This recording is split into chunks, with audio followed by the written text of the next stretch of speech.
Hello guys, myself Soumya and I welcome you on my channel. I know for some months I missed uploading videos due to some busy schedule, but today I came back with new topics. So without wasting time, let's get started. So today's topic is taxonomic aids, जिसके बारे में आपने class 12 की NCERT book में ज़रूर पढ़ा होगा, जो कि फर्स्ट चैप्टर में दिए गए हैं। एक्चुअल में क्या होता है कि इन एड्स में बहुत ही कन्फ्यूज़न होती है और सही से हम इनको समझ भी नहीं पाते हैं, और इनसे कम से कम ऐसे 3 और 5 मार्क्स के जो क्वेश्चन जो होते हैं बोर्ड्स में मोस्टली आते हैं। तो आज हम इनको क्लेरिफाई करने जा रहे हैं। सो वीडियो को प्लीज़ एंड तक देखिएगा आप। नाउ सबसे पहले हम वीडियो को स्टार्ट करेंगे उसके इंट्रो से। देखते हैं इंट्रो में क्या है। The collection of actual specimens of plants and animal species is essential and is the primary source of taxonomic studies। अब हम सबसे पहले बात करेंगे कि टैक्सोनॉमिक स्टडीज़ के लिए उसका प्राइमरी सोर्स क्या होता है। तो उसका प्राइमरी सोर्स होता है specimens of plant and animal species. अगर हमको किसी चीज़ के बारे में डिटेल में पढ़ना होता है तो उसका जो मटेरियल है वो होना इम्पॉर्टेंट होता है। तो यहाँ पे हम प्लांट्स के स्पेसिमेन और एनिमल स्पीसीज के स्पेसिमेंस की स्टडी करके हम जान पाते हैं कि एक्चुअल में उनका टेक्सोनॉमिक स्टेटस क्या है। तो उसको हम बोलते हैं टेक्सोनॉमिक स्टडीज़। अब ये स्पेसिमेंस क्या होते हैं?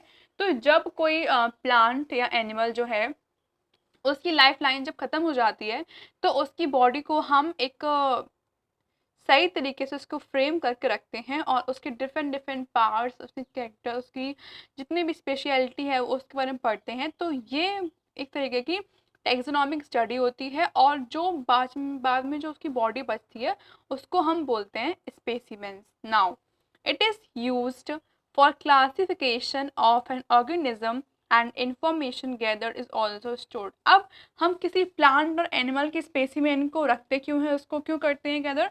तो उसको इसलिए करते हैं बिकॉज हमें उससे नई तरीके की इन्फॉर्मेशन मिलती है और हम उस ऑर्गेनिज्म को पर्टिकुलर एक हेरेट्री में क्लासीफाई कर पाते हैं। तो इसलिए हम ऑर्गेनिजम्स के स्पेसिमेन को करते हैं collect. Now herbarium, botanical garden, museum, zoological park and keys. तो ये 6 मेन टेक्सोनॉमी एड्स होते हैं जिसके बारे में हम आज पढ़ने जा रहे हैं। Now our first taxonomy aid is herbarium, जिसके बारे में आपने अपनी लाइफ में एक बार ज़रूर पढ़ा होगा। तो आज हम जानेंगे कि हर्बेरियम जो है ये क्या होता है। हर्बेरियम, ठीक है। तो हर्बेरियम जो होता है, जिसके नेम से हमको पता लग रहा है कि ये एक तरीके की हर्ब्स, जहाँ पे हर्ब्स जो होती हैं वो स्टोर रहती हैं, हर्बेरियम। तो देखते हैं क्या है ये। तो herbarium is a store house of collected plant specimens that are dried, pressed and preserved on sheets. तो हर्बेरियम एक्चुअल में एक स्टोर हाउस होता है जहाँ पे हम प्लांट्स के स्पेसिमेन को इकट्ठा करके रखते हैं, जो कि सूखे हुए होते हैं, प्रेस दबे हुए होते हैं और अच्छे तरीके से वो प्रिजर्व्ड होते हैं शीट्स में। अगर हम इस शीट की फर्स्ट इमेज में देखें यहाँ पे, तो ये एक तरीके का हर्बेरियम शीट है जिसके अंदर डिफरेंट डिफरेंट स्पीसीज के प्लांट्स हैं और जो कि बिल्कुल सूख चुके हैं, दबे हुए हैं और एक लेबल्ड शीट से यहाँ पे प्रिजर्व है। तो ये एक्चुअल में होता है हर्बेरियम, ठीक है। हर्बेरियम में यहाँ पे एक कोई भी कार्डबोर्ड या कोई भी शीट पे हम यहाँ पे इस तरीके से प्लांट्स को पेस्ट करते हैं और उनको इस तरीके से प्रेजेंट करते हैं। Now the herbarium sheets also carry a label providing information about date and place of collection, collector's name and family। अब हर्बेरियम शीट्स में हम कैसे जानेंगे कि ये एक्चुअल प्लांट जो यहाँ पे लगा हुआ है ये क्या है, इसका नेम क्या है, इसकी क्लासिफिकेशन क्या है, इसको कौन लेके आया था। तो उसकी पूरी डिटेल्ड इन्फॉर्मेशन जो है उस हर्बेरियम शीट के एक लेबल कॉर्नर में जो है वो प्रेजेंट रहती है। Now last point, the largest and oldest herbaria is Calcutta herbarium. तो वर्ल्ड का सबसे लार्जेस्ट और सबसे ओल्डेस्ट अगर हम हर्बेरिया की बात करें तो वो हमारा है कलकत्ता का हर्बेरियम। ये थोड़ा इंपॉर्टेंट पॉइंट है और ये कॉम्पिटिटिव एग्जाम्स के लिए भी इंपॉर्टेंट पॉइंट है, तो इसको आपको लर्न रखना है। Now botanical gardens. अब हम बात करेंगे अपने सेकेंड टेक्सोनॉमी एक्ट के बारे में, जिसका नेम है बोटेनिकल गार्डन। ठीक है, तो इसमें क्या है, these gardens have collection of living plants for reference. अब इनके नाम से आपको अपने आप ही बस पता चल रहा होगा कि बोटेनिकल गार्डन्स मतलब एक ऐसी जगह जहाँ पे गार्डन्स बने होते हैं, और गार्डन्स तो अपने आप बनते नहीं हैं, गार्डन्स तो मैन मेड होते हैं। तो ये एक्चुअल में मैन मेड गार्डन्स होते हैं, और जो जहाँ पे लिविंग प्लांट्स का कलेक्शन होता है। यहाँ पे प्लांट्स कोई भी डेड नहीं होते, प्रिजर्व नहीं होते। यहाँ पे जैसे प्लांट अपने नेचुरल हैबिटेट में रहते हैं, वैसे यहाँ पे प्लांट एक सीक्वेंस में गार्डन्स में रहते हैं। तो यहाँ पे लिविंग प्लांट्स रहते हैं रेफरेंस के लिए। Plant species are grown for identification purposes. यहाँ पे प्लांट स्पीसीज को ग्रो किया जाता है उसकी डिटेल जानने के लिए, उसको पहचानने के लिए। Each plant is labelled indicating its botanical name. हर एक प्लांट जहाँ पे प्रेजेंट होगा उसके जस्ट पास में या प्लांट के ऊपर ही उसका बोटेनिकल नेम, पूरा क्लासिफिकेशन उसमें प्रेजेंट होता है। जो लोग इन गार्डन्स में इंटरेस्टेड होते हैं वो जाते हैं और डिफरेंट डिफरेंट प्लांट्स के बारे में पढ़ते हैं और इन्फॉर्मेशन को गैदर करते हैं। Now last point, the oldest and biggest botanical garden, सबसे पुराना और सबसे बड़ा जो बोटेनिकल गार्डन है वर्ल्ड का, वो हमारा है क्यू बोटेनिकल गार्डन। और ये शायद फॉरेन में है, ये अपने आप प्रेजेंट नहीं है। तो इसका भी लास्ट पॉइंट इंपॉर्टेंट है कि सबसे लार्जेस्ट और बिगेस्ट जो हमारा गार्डन है वो है Q botanical garden. Now third taxonomic act. तो हमारा थर्ड टेक्सोनॉमिक एक्ट है म्यूजियम। म्यूजियम के बारे में आपने सुना ही होगा, और कई बार आप म्यूजियम डिफरेंट डिफरेंट म्यूजियम्स में गए भी होंगे। म्यूजियम जो होता है वो उसको इस तरीके से डेकोरेट किया जाता है ताकि वो लोगों को अपनी तरफ अट्रैक्ट कर सके।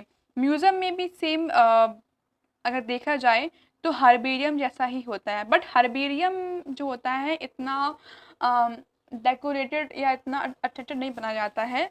लेकिन म्यूजियम देखा जाए तो म्यूजियम जो होता है खुद में ही उसका एक अलग बात होती है। म्यूजियम क्या होता है, तो museum have collection of preserved. यहाँ पे भी एक्चुअल में कलेक्शन होता है प्रेजर्व प्लांट्स का एंड एनिमल स्पेसिमेंस का, स्टडी के लिए, रेफरेंस के लिए, and skeletons of animal too. और देखा जाए तो म्यूजियम में मोस्टली हमको एनिमल्स के स्केलेटन मिलते हैं, और यहाँ पे प्रेजर्व प्लांट एंड एनिमल मिलते हैं। लोग मोस्टली यहाँ पे म्यूजियम में आते हैं तो वो ओल्ड जो फॉसिल होते हैं उनके स्केलेटन वगैरह और उनकी जो डिटेल्ड स्टडी करने के लिए यहाँ पे वो आते हैं। Now second point, specimens are preserved in the containers और जार। अब जो कोई भी प्लांट का जो स्पेसिमेन जो होता है उसको कंटेनर्स और जार्स में रखा जाता है। स्पेसिमेंस जो होते हैं मोस्टली डेड होते हैं, बिकॉज किसी भी लिविंग को आप कब तक बंद रख पाओगे, बंद रखोगे तो मोस्टली ख़त्म ही हो जाना है। तो ऐसे ही यहाँ पे स्पेसिमेंस जो होते हैं मोस्टली डेड होते हैं, और उनको हम कंटेनर्स से जार्स में रखते हैं एक लिक्विड में। अब उस लिक्विड में हम उनको इसलिए रखते हैं ताकि वो जो हमारा पर्टिकुलर स्पेसिमेन है वो खराब ना हो। Insects are preserved in insect box after collect. Insects जो होते हैं उनको हम इंसेक्ट बॉक्स में रखते हैं जब उनको हम कलेक्ट कर लेते हैं। तो मोस्टली म्यूजियम हमको प्लांट्स है, एनिमल है, स्केलेटन है, ये सब हमको उसमें मिल जाते हैं। Now last point, largest and oldest museum is. सबसे लार्जेस्ट और सबसे ओल्डेस्ट म्यूजियम कौन सा है, तो वो हमारा होता है इंडियन म्यूजियम। इंडियन म्यूजियम जो है एक्चुअल में एक नेम है इंडियन म्यूजियम, और ये हमारे इंडिया का ही है। इसके अंदर मोस्टली आपको बहुत सारे बहुत डिफरेंट डिफरेंट टाइप्स के स्केलेटन्स, मम्मीज के स्केलेटन जो होते हैं, और मुगल पेंटिंग्स जो हैं, एंटिक्स जो होते हैं, ये आपको यहाँ पे पर्टिकुलर यहीं पे देखने मिलेंगे। तो इसलिए ये बहुत ज़्यादा फेमस हमारे यहाँ का म्यूजियम है। Now zoological parks. These are the places where wild animals are kept in protected and human care environment. तो जैसे कि हमारे नेम में आ रहा है जूलॉजिकल पार्क्स, तो जूलॉजिकल पार्क के स्टार्टिंग में यहाँ पे आ रहा है जू वर्ड। जू वर्ड जो है तो आप जानते हो जू क्या होता है, यहाँ पे हम डिफरेंट डिफरेंट टाइप्स के एनिमल्स रहते हैं, और आप सब कभी ना कभी तो जू में गई होंगे, डिफरेंट डिफरेंट प्लेसेस में डिफरेंट टाइप्स के जूस और वहाँ पे एनिमल्स मिलते हैं।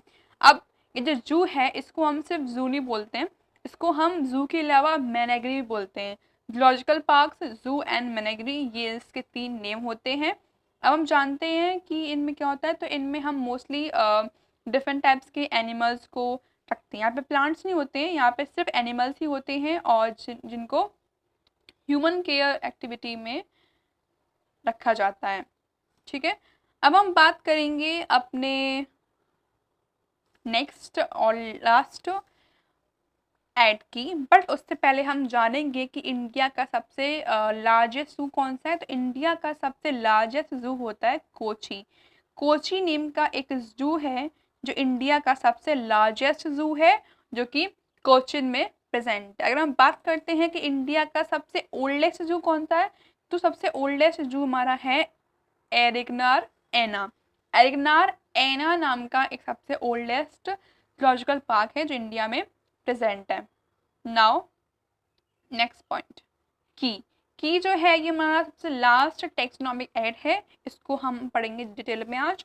तो व्हाट इज की जो है वो एक तरीके से एक यूजफुल टूल है जिससे हम कोई अननोन ऑर्गेनिज्म की आइडेंटिटी को जान पाते हैं। अब अननोन जो ऑर्गेनिज्म है उसकी आइडेंटिटी जानने के लिए हम क्या करते हैं, तो की is another taxonomic add used for identification of plants and animals based on similarities and dissimilarities। यहाँ पे हम एक पेयर लेते हैं पर्टिकुलर प्लांट का और एनिमल का, और फिर उनके बीच सिमिलैरिटीज और डिसिमिलैरिटीज देखते हैं, जिससे क्या होता है, जिससे हम एक को चूज करते हैं और एक को चूज नहीं करते हैं, जिससे मान पाते हैं कि हाँ इस एनिमल की सिमिलैरिटीज ये हैं, इसमें ये कैरेक्टर्स हैं, तो मतलब ये ऐसा रहा होगा, ये ऐसा रहा होगा। तो ऐसे ऐसे हम इस तरीके से एनिमल्स को यहाँ पे आइडेंटिफाई कर पाते हैं। Key are based on the contrasting character, यहाँ लिखा भी है की जो होती हैं वो कॉन्ट्रास्टिंग कैरेक्टर्स पे बेस्ड होती हैं।